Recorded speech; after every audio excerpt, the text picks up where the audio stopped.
I'm sorry, but we require a corporate affiliation for reservations at this location. It's policy. The clerk said it smooth, already sliding the family's identification back across the desk. There's a budget place off the interstate that takes walk-ins. You'd be more comfortable there anyway. Andre Day didn't raise his voice. His wife Renee had her hand on their daughter's shoulder, and the little girl, 6, in her good travel dress, was looking up at her father to see how a man handles this. So Andre kept his voice flat and even. There's no such policy. Your sign out front says vacancy. I called an hour ago and they held a room. I don't have any record of that. The clerk said, and let it sit. The way you let a thing sit when you've decided. Behind the family, near the luggage cart, an older man in a good grey suit stood holding 2 of their bags, quiet, watching every word. He'd carried them in from the drive without anyone quite noticing, the way a man does when he's used to being useful and invisible both. He set them down soft. He didn't say anything yet, because what the clerk didn't know, what none of the guests half watching in that marble lobby knew, was that there was no policy and there was no full house. There were 47 empty rooms in that hotel that night, and the man standing behind the Day family holding their bags had built every one of them. Theo Ellison was 74 years old, and he had come to that hotel unannounced, in an ordinary car with no entourage, because after 50 years in the business, he'd learned the only way to see what a place was really made of was to walk in the front door looking like nobody. His company owned 31 hotels across 9 states. His name was on the paper for all of them. But his name was not on his face, and his face, to a young desk clerk named Brett Sanders, was just another older black man who'd wandered in off the street, and Theo had spent the last 90 seconds watching Brett Sanders decide that the Day family did not belong in a lobby Theo had spent his whole life building. He had built it because of a night in 1957. Theo had been 7 years old in the back seat of his father's Buick on a dark highway, his mother's hand on his shoulder the way Renee Day's hand was on her own child's now. They had driven 300 miles that day, and his father, a school teacher named Solomon Ellison, had stopped at motel after motel with the vacancy signs burning, and man after man had told Solomon Ellison there were no rooms. There were rooms. Everyone in that car knew there were rooms, and Theo had watched his father, a proud, educated man, stand at counter after counter and be told, politely, with a fake regret that was worse than any shout, to move along. They'd slept in the car that night off a gravel road, all 4 of them, because a boarding house that took colored travelers was still 40 miles on. His father had not raged. That was the thing Theo never forgot. Solomon Ellison had gotten back in the car the last time and looked at his son in the rearview mirror and said the thing that became the blueprint for everything Theo ever did. A door they hold shut against you, son, is a door you go and build open for the next family. You don't beg a man to let you in.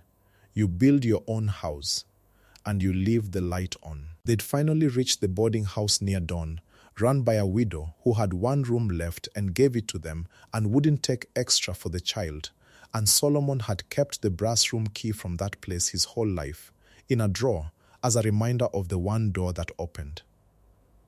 When Solomon died, he left it to Theo. Theo had built his first hotel 40 years ago, with that brass key sitting on the corner of his drafting desk, and it had sat on the corner of every desk he'd owned since, and it was in the inside pocket of his grey suit that night, because Theo Ellison did not go anywhere without the reason he'd started. Brett Sanders acted the first time with the fake policy and the wave toward the interstate. He acted the second time when Andre Day held his ground. "I'd like to speak to a manager," Andre said, still even, his daughter watching. "I'm the shift lead. There's no one above me tonight," Brett straightened. "Sir, I'm going to need you to step away from the desk. You're holding up the line, and if you make a scene, I'll have to call security to walk you out. Don't do that in front of your little girl. He said it soft, and it was the cruelest thing he'd said yet, because he'd wrapped the threat in concern for the child. And Renee Day's jaw tightened, and Andre put his own hand over his wife's on their daughter's shoulder and made himself breathe. There was no line. There were two other guests pretending to read their phones, and one older woman by the elevators who had stopped pretending and was watching with a hand over her mouth. And then Brett Sanders made the third move, the overreach, the one that turned the whole night, and he made it because he was on a roll and certain of the room. He looked past the family at the older black man in the grey suit standing by the bags, and he decided that man was part of the problem too. Sir, are you with them? Because the lobby's for registered guests. If you're not checking in, I'll have to ask you to wait outside as well. A bit. This is a certain kind of establishment. Theo Ellison looked at him for a long moment. 50 years of lobbies were in that look, and the widow's boarding house, and a gravel road in 1957, and a boy in a rear-view mirror. It's meant to be, Theo said quietly. I built it to be a certain kind of establishment. I'm going to check this family in myself. He walked around the end of the desk, around it, to the staff side, which no guest does, and something in the ease of it made Brett Sanders go still. And he logged into the property system with a credential Brett had never seen used. An owner's key that opened every screen at once, and there on the monitor was the truth in plain numbers. 47 rooms unsold. A reservation held under the name Day, confirmed an hour before. And, across the top of the administrator's screen, the company's name and beneath it, in the line no clerk ever sees, the founders. There was a lowest point in this, and it belonged to Theo, and it had come earlier that same day, before he ever walked in. He'd been in his car in the parking lot, working up the nerve to do the surprise inspection at all. 74 and tired, wondering whether it was worth it anymore, whether the thing his father sent him to build had already become the thing it was built against, and he just didn't have the heart to keep checking. He'd almost driven home. He'd sat there with his father's brass key in his hand, and for once the old line had gone thin and doubtful in his head. You build your own house. He'd built 31 of them. And what if, behind his back, in his own lobbies, the door was being held shut against families exactly the way it had been held against his? What if it built nothing but a nicer version of 1957? He'd nearly turned the key in the ignition and gone. Then he'd put his father's key back in his pocket and gone in to see for himself. And now he knew. And the knowing was the worst and most necessary thing. Mr. and Mrs. Day, Theo said, turning to the family, and his voice had changed. It was the voice of a man on his own ground now. There's been no mistake at the level that matters, only at this desk. There is no such policy. There are 47 rooms open tonight.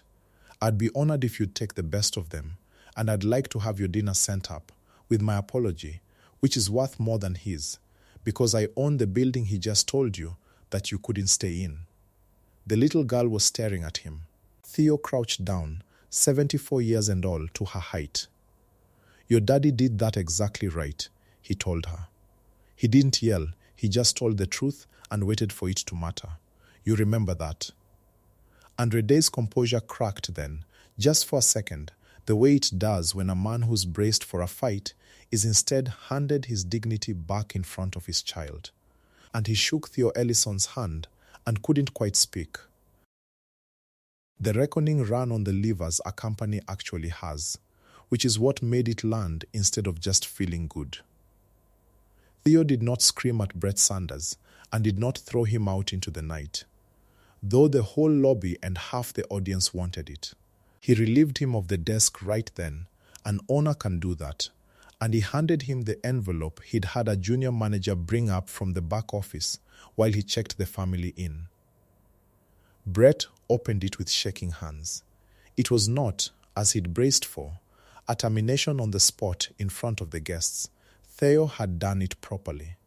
Because a man who does things the wrong way to prove a point becomes the wrong thing. Inside was a formal notice of suspension pending review. A citation of the exact company policy Brett had violated. The real one, the anti-discrimination policy printed in the handbook he'd signed, and the contact for the human resources process that would, everyone in that lobby understood, end his employment through the front door of due process rather than the back door of an owner's temper. It would hold. That was the point. It would hold up to any lawyer, any board, any review, because it was done right. You invented a policy to keep a family out of my hotel, Theo said, quiet, just to him. I'm going to use a real one to decide what happens to you. That's the difference between us, and I want you to sit with it. He paused. I'm not going to do to you what you did to them, humiliate you, and put you out into the dark with people watching. You'll get every step of the process you're owed. More than my father got. More than that family almost got from you tonight. He nodded toward the door. Go home, Mr. Sanders. Someone will call you.